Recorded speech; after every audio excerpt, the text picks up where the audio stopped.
This is an area in southeast Turkey. We'll look more closely at it in a moment.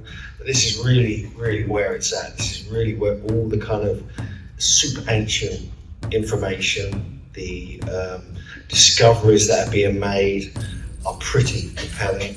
And they go back to the end of the last ice age. Now, we have these 12 sites here, but actually, it's been recently confirmed that there are now 38 of these sites. And you're probably thinking, well, so what? So what if there's all these sites? You get all these sites all over the world. You get Stonehenge, you get the pyramids, you get the mountain culture sites.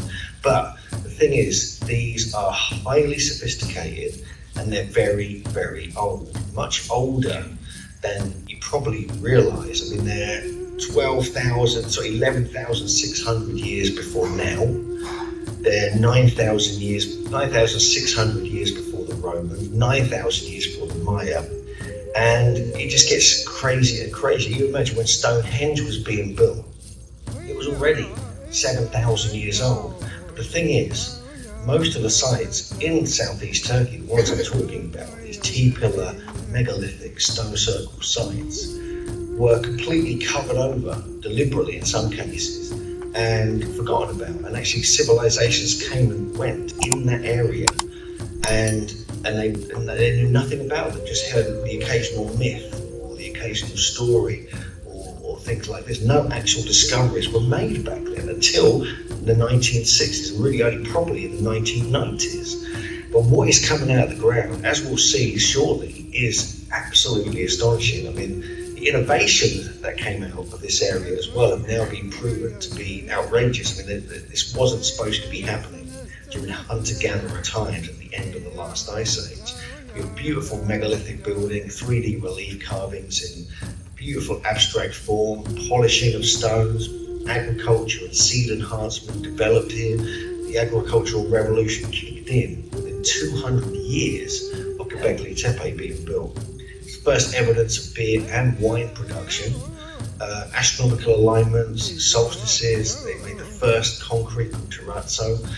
They were harvesting rainwater. There was water management. Abstract art and symbolism appeared to come out of nowhere.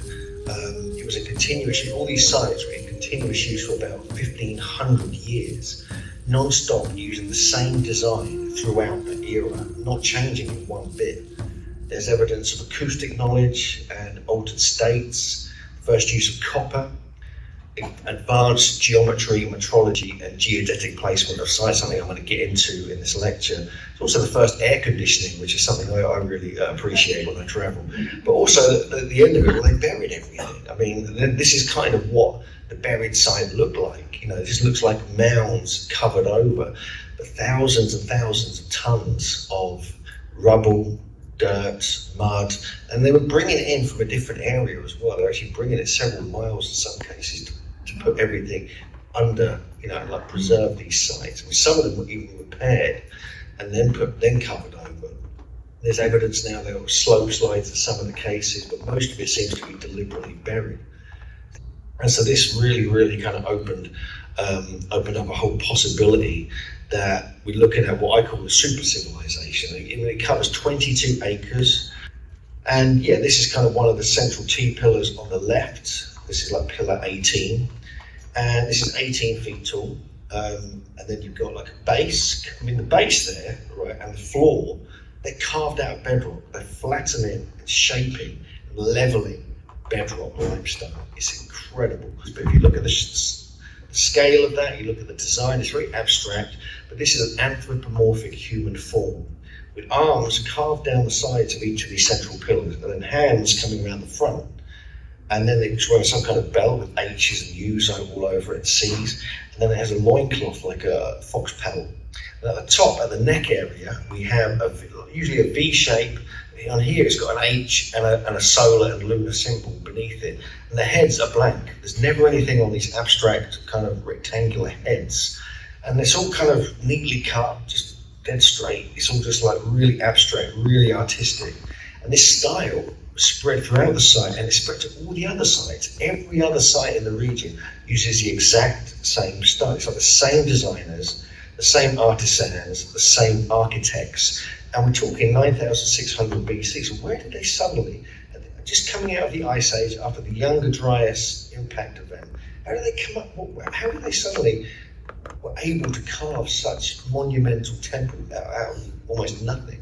I mean, there is a bit of a kind of build-up through the Natufians to the south, through the Anatolians from the west, and a Siberian connection to the north, which came down much earlier, like 30,000 years ago. But it doesn't, I mean, even though they were building structures in the Levant earlier than this, up to 14,000 years ago, this suddenly went bang. It reached a whole new level. It's got like what appears to be a bear-type head on it. And this was found, apparently, in one of the smaller square domestic structures up at the top of the hill, which they're claiming is now a domestic site, which I don't really believe. Then you have these porthole stones all over the site. This one's a particularly interesting example because it's like a completely separate, it's not built into anything. This is about 3.5 feet wide.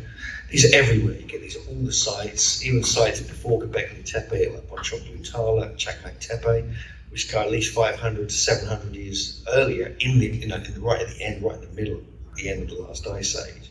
And these are often placed in the north. This is something Andrew Collins has probably spoken about, ARE, definitely, is that they're placed in the north and they may track the different settings and risings of Cygnus and other stars in the area, like going towards the Milky Way. So this is enclosure JJ, and it's not really JJ's enclosure, this is my long-term partner. This is actually enclosure D, and she's standing in a reconstruction, a full-scale reconstruction in Channel Earth Museum, which you can go and visit. You can go inside, and get a sense of what these structures were like. And on the right there, where I've marked with the orange circle, it's actually where they recently found this life-size boar statue.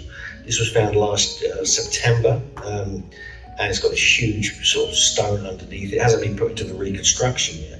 And that's just in front of the whole stone, which is towards the northeast corner.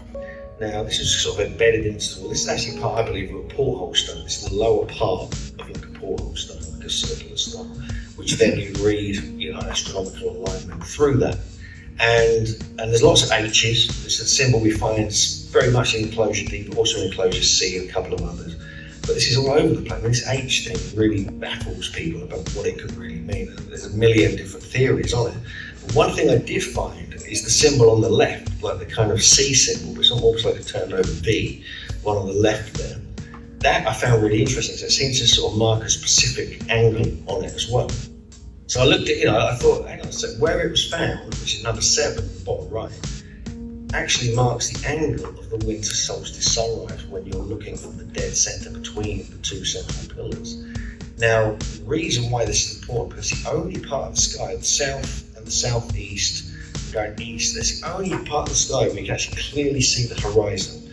The rest of it's got spilled all up around it, all around the sides of it, towards the north, west, and that kind of area.